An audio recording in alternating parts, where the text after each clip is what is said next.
So we're here to talk today about the textile initiative, C2C threads.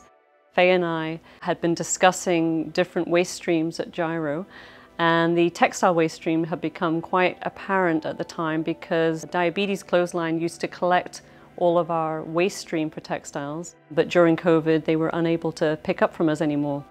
And that ended up being a large amount of waste because here at GIRO we receive about 100 bags of clothing every week from donations from community members. And of those 100 bags, about 50% is considered gently used and is placed in the store that you see here for resale. And that's everything from clothing, footwear and linens. And the remaining amount, which is about 50 bags, garbage bags weighing 20 pounds each, so about 1,000 pounds a week of textile waste, is considered discard. It's not suitable for resale. So give you an idea of what we're looking at. And that might be because it's damaged or worn out or dirty, stained. It might just be that it's out of season or an overstock of a certain type of clothing like shirts or t-shirts. So that waste stream was going originally to Diabetes, but after they no longer could pick up from us, it was going to go to the landfill. So Faye and I began discussing possible solutions for this waste stream because we didn't feel good about sending it to the landfill.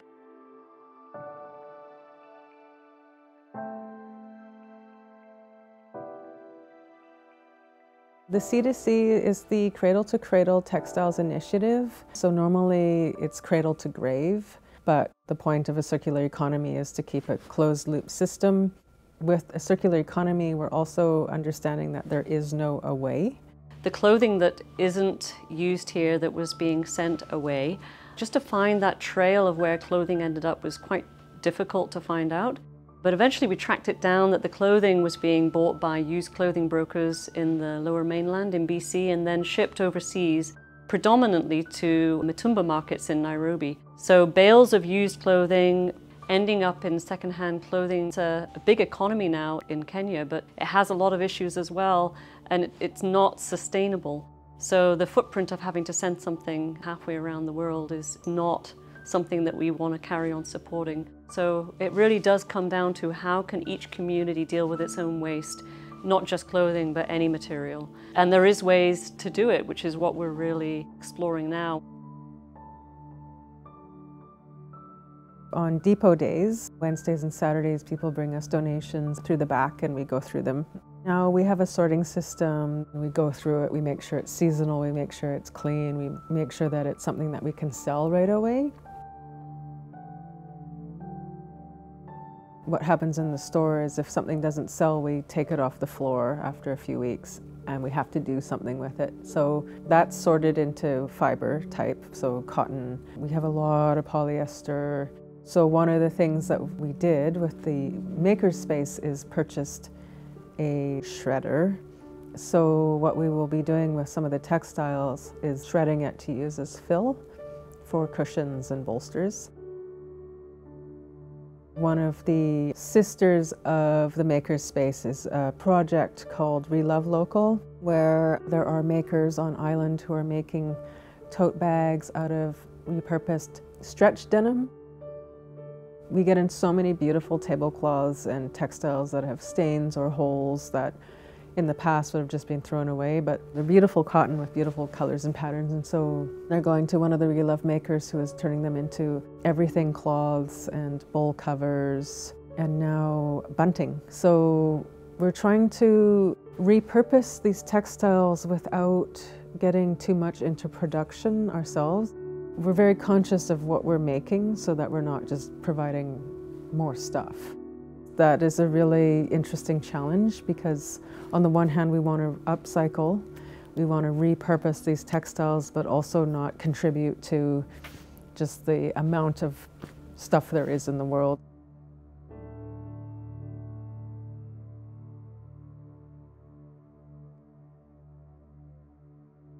One of the things we did do right at the beginning was to make sure that we collected information that would help inform us as we went forward so that we would be basing our decisions and our choices on that information. And the most important is to actually understand what textiles you're getting. Determine how much you're getting, determine what what kind you're getting.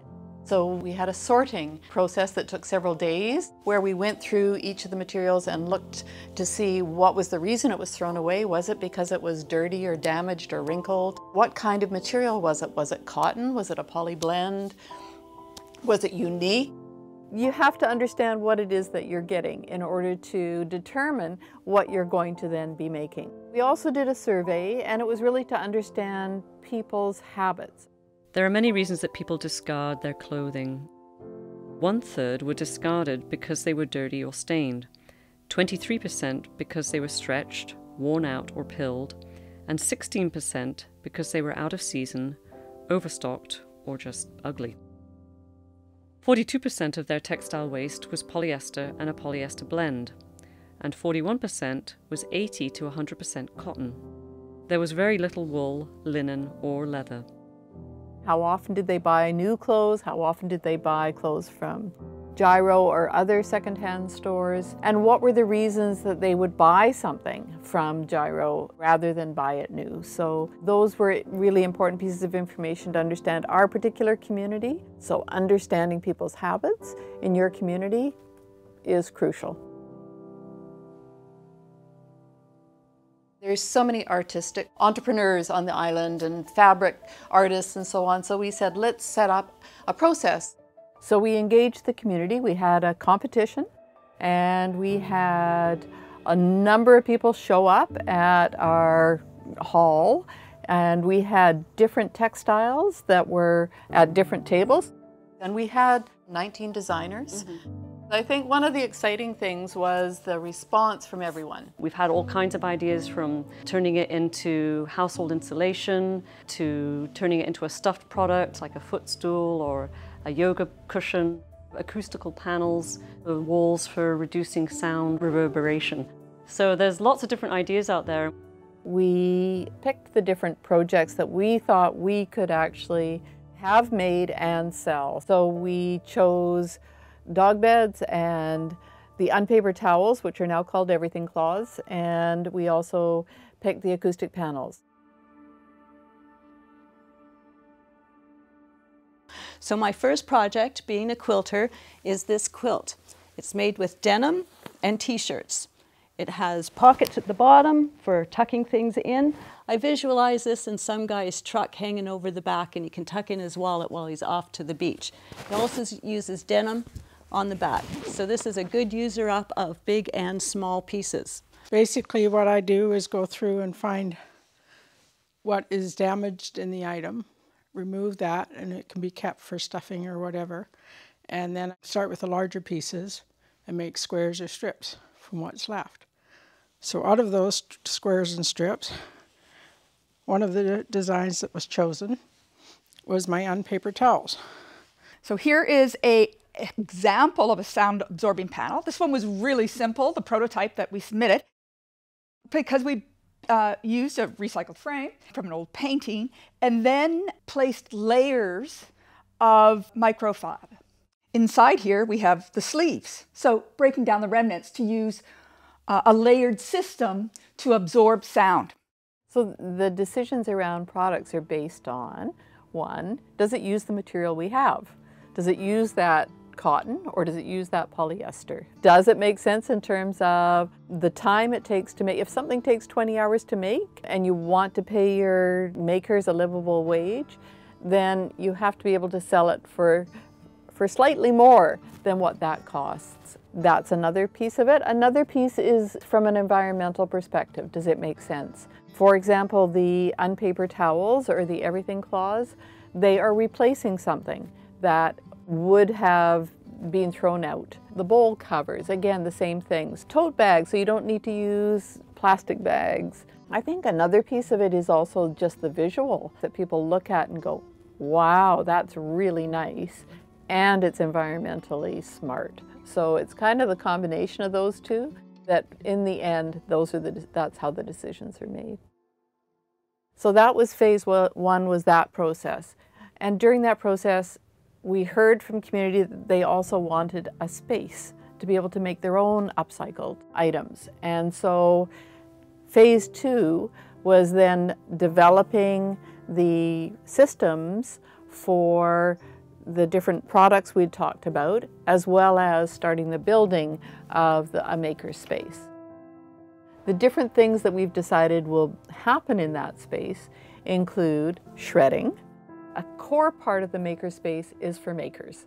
It's for the community to come and to learn how to make things with textile. It could be dyeing with eco dyeing, in which you would use ferns and flowers and so on to make prints onto fabric. It could be that you would be learning how to weave. So the idea in the makerspace is learning. And the other thing it's going to be there for is to support entrepreneurs, and it gives them a place to go that they might have access to better tools, to better machines, to be able to make the products that they want to. Another aspect of the makerspace is, of course, the workshops. Another thing that the makerspace would be used for would be making some of the products that C2C Threads is selling. We have a Relove Local manager who takes a look at the textiles and says, oh, this one would be great for the denim tote bags. This one would be great for the everything claws. This one would be great for the bowl covers. And then contacting the maker, and the maker comes and picks up those different textiles. The Relove Local manager also is responsible for keeping track of all the different inventory that is sold, and then would keep track of what we're running out of, and then would again send back an email to the maker or the makers and say, oh, wait, we need more everything claws. We sold 80 at the market. So that's kind of the process for the products that have already been agreed to.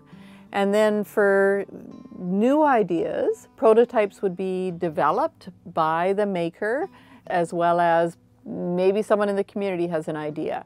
And so those prototypes would be created by the makers and brought forward to the Relove Local manager, and decisions would be made. Do we want to add this to our different products? And how easy, what is the profit margin, what makes sense? And so at that point, a new product might be added. The denim totes were something that was added later in the process, and because of the amount of time it takes to make them, then the profit margin is a bit bigger for that. So I think if you're an organization that is thinking about doing this, you need to take into account how much time, make sure your makers are making a livable wage, and what makes sense in terms of selling the product, and then is this a financially viable thing to be selling? So key is who's going to buy the products. And you need to understand your community quite well. What we've discovered is that it's people who are eco-conscious. So it's people who want to have a lower carbon footprint. It's people who want to be able to buy something local, that's made local, that's created in an environmentally friendly way. That's kind of the local buyers, the residents, and there's also the visitors that come to Gabriola, and they see the products and they go, yes, this is so Gabriola. And so then they buy them because they represent both the values of Gabriola, but they also are made on Gabriola, and it says that on the tag. So there are three elements, really. There's the products, and alongside the products are, of course, the makers. The second thing is services. So one of the main services is to shred textiles that, for example, the police might have uniforms that they don't want people to wear once they're discarded, and so we would shred those textiles. Or for one of the other Gulf Islands might be really interested in taking some of their polyester waste and getting that shredded so that they can turn it into stuffing. Because one of the other products is the shred. It'll be used for stuffing in the acoustic panels and the dog beds, but other people might want to buy that shred and use it as stuffing in different products. Another potential service is tailor. And then the third aspect is the education. So a lot of this is about rethinking. If you're an organization that already is collecting donations of clothes and reselling them, then you're already doing a lot to reduce the environmental impact. And so this type of project is one more step, and that is to take those clothes that don't sell, then you can start rethinking what can you do with that. So when I think of the textiles coming out of GIRO, I don't think of them as waste. The problem is the solution. So I see the textiles coming out of GIRO as an opportunity and as resources. And it's also an opportunity to rethink how we consider what we do with our clothes, how many clothes we're buying every year, what those clothes are made out of, where they're made, what the carbon footprint is to bring them here, the inequality generally of the people who've made those clothes, the extractive resources for those fibers. So it's really looking at a bigger global picture and the impact that fast fashion has on this planet. Also, the idea that every action does make a difference, and people get very empowered if they can see that just by making changes in their daily actions, that can bring about change on a larger scale. We need to stop feeling inadequate because we don't have what capitalism is trying to tell us we lack, and that, if we buy these things or we look a certain way, that somehow we'll be more fulfilled and taken more seriously. We live in a capitalist society, but now we can see the damage it's doing to this planet. So stop being good consumers. The community is crucial for the enthusiasm, for the ability to kind of engage everyone in the idea that we need to rethink how we think textiles. I think one of the important things is that this is a solution. One of the ways that we can address the depression that people end up with, or the despair people end up with when they understand climate change and some of the environmental impacts, is that if they collaborate and work with other people in their community, in their neighborhoods, to make something happen, then they start to feel hopeful. It allows them to feel like they can play a role in making a difference. Changing that paradigm with how we shop, how we consume, and I think that has a big impact going forward for future generations.